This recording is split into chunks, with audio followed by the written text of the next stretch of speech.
At 75, Bill Murray finally speaks up. About Gene Hackman. Bill Murray was born William James Murray on September 21st, 1950 in Wilmette, Illinois, growing up as one of 9 children in a big Irish Catholic family. Murray's early years were filled with laughter, craziness, and sadness. His father, Edward Joseph Murray, too, worked selling lumber, while his mother, Lucille, was a mailroom clerk who often had the job of raising the children during tough money times. Sadly, his father died from diabetes when Bill was just 17, a loss that hurt him deeply, and also his brothers and sisters, forcing Murray to deal with sadness through both humor and a sharp, sometimes wild sense of humor. Murray's early dreams were not really focused on acting. He first wanted to become a doctor, and even went to Regis University in Denver to study pre-medicine. However, his time didn't last long, as he quickly learned that school life wasn't for him. After leaving college, Murray went back to Illinois and wandered for a while, doing random jobs and even getting into trouble. In 1970, he was arrested at Chicago's O'Hare Airport for trying to bring in marijuana, an incident that could have ruined his life, but instead became a turning point. His brothers, especially Brian Doyle Murray, who was already doing comedy, told Bill to use his humor in performances.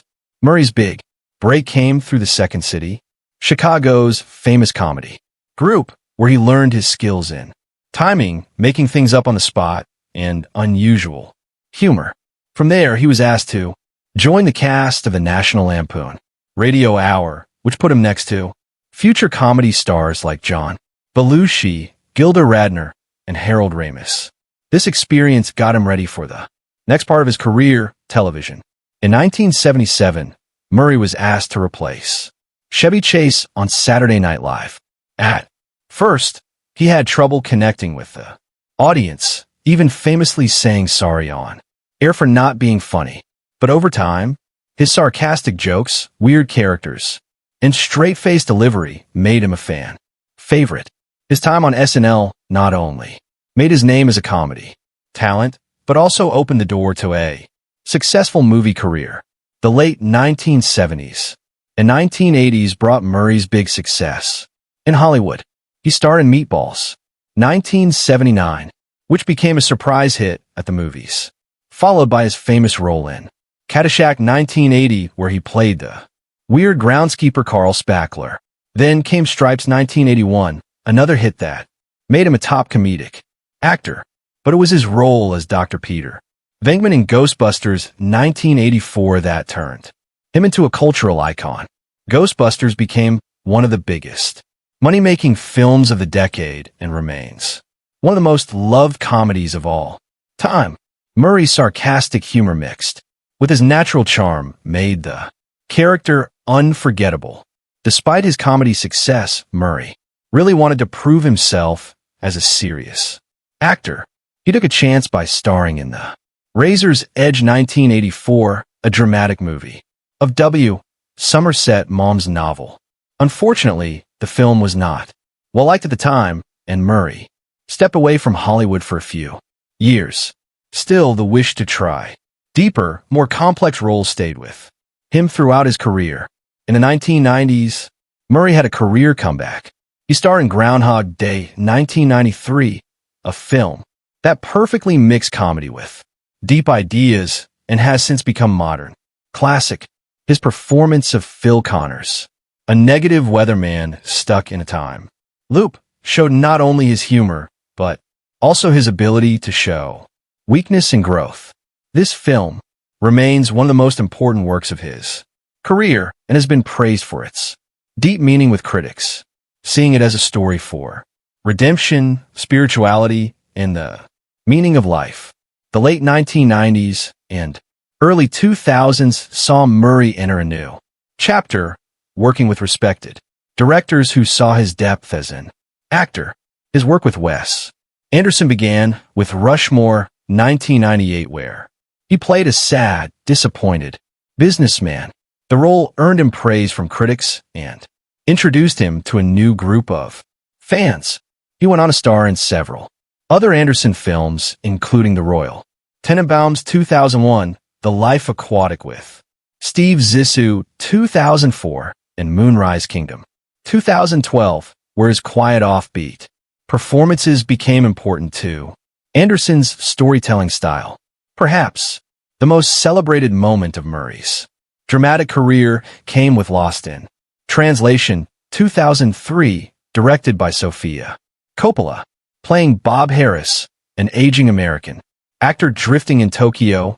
Murray gave a subtle and deeply touching performance that earned him an Academy Award nomination for Best Actor.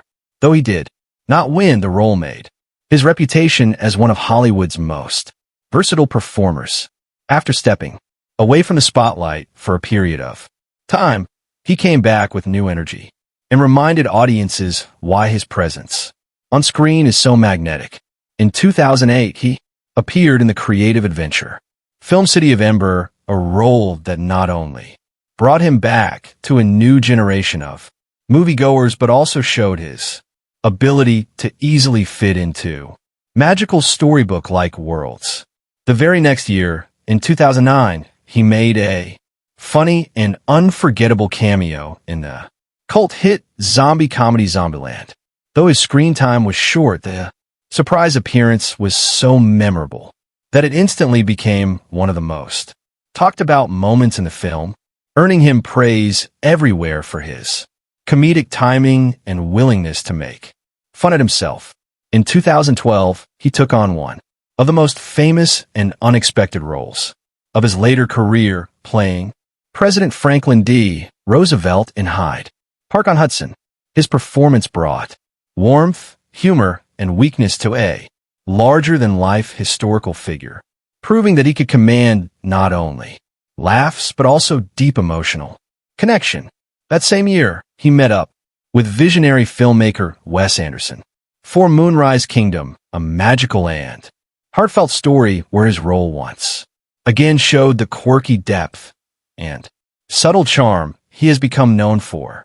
By 2014, his creative partnership with Anderson continued to grow, this time with the critically praised The Grand Budapest Hotel, sharing the screen with powerhouse talents like Johnny Depp and Jude Law. He fit easily into Anderson's odd ensemble, leaving a lasting. Their wedding first took place in Las Vegas in a quiet, somewhat private ceremony, but out of respect for their families, the couple later had a second, more formal celebration in Chicago, the city where Murray had grown up and which always remained close to his heart. This second ceremony allowed both sides of the family to join the festivities, turning the occasion into a memorable gathering that mixed Murray's growing fame with his desire for a grounded, family-oriented life. Together, Murray and Margaret welcomed 2 children into the world, both of them sons. Their first son, Homer, was born in 1982. As Murray's career continued to grow in the early and mid-1980s with films such as Ghostbusters and Scrooged, he, at the same time, took on the role of being a dad, often balancing the crazy schedule of a Hollywood star with the responsibility of raising a family. Their second son, Luke, arrived a few years later in 1985, making the family's bond even stronger. Murray often spoke about how important being a father was to him, even as his fame grew a lot, and he was known to be actively involved in his sons' lives, attending school, events, and sports activities whenever his schedule allowed. Despite the outward appearance of everything being okay, Murray's marriage to Margaret eventually began to show signs of trouble. The intense pressures of his career, along with his personal struggles and long stretches of time away from home, placed a huge burden on the relationship. Things got really bad in the 1990s when it became known that Murray had begun a romantic relationship with Jennifer Butler, a costume designer who had worked on several of his films.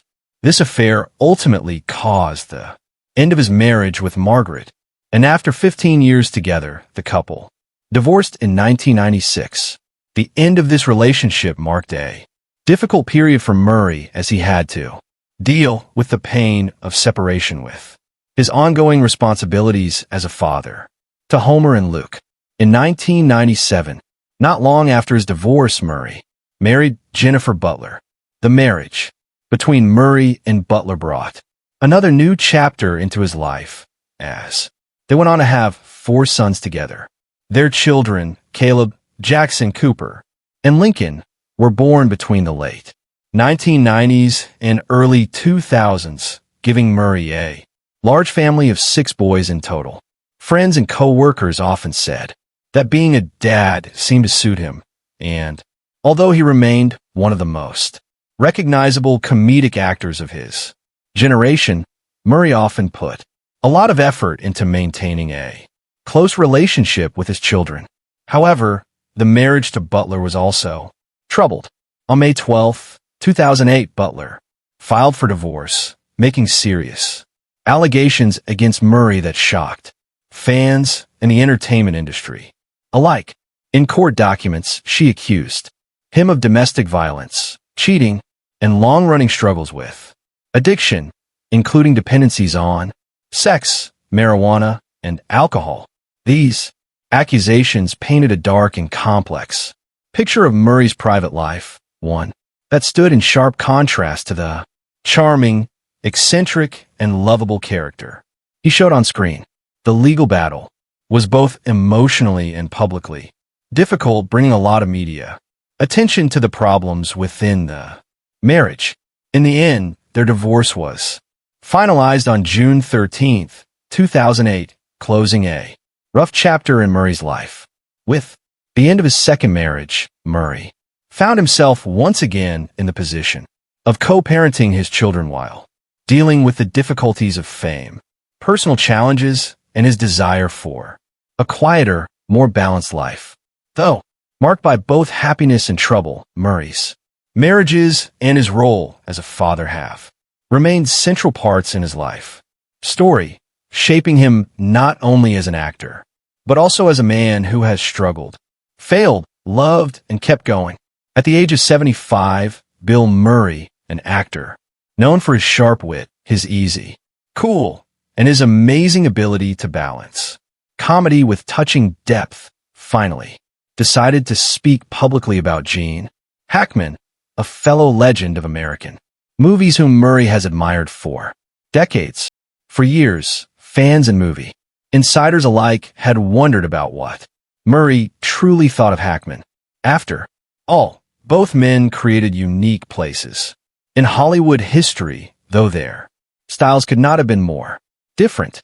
Murray with his improvisational comedy and dry humor, and Hackman with his seriousness, intensity, and powerful screen presence. Yet, when Murray at last broke his silence, his words showed a deep sense of respect, almost worship for Hackman's artistry and legacy. Gene Hackman was the kind of actor who never faked it. Murray began his voice, carrying a mix of admiration and nostalgia. When he walked into a scene, the air changed. He didn't need to announce himself, didn't need to shout, didn't need to do anything flashy. He just was. And that kind of realness is so rare, not just in acting, but in life. In those words, Murray pointed out what many critics and audiences have long felt about Hackman: his naturalness, his refusal to fall into Hollywood fakeness, and his amazing ability to make every character feel lived in and real. Murray went on to describe Hackman not only as a powerhouse performer, but also as a kind of role model for other actors who wanted to take their craft seriously.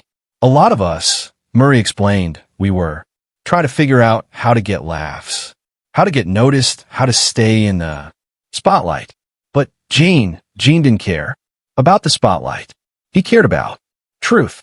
He cared about whether or not you believe what he was saying. And by the end of every scene, you always did.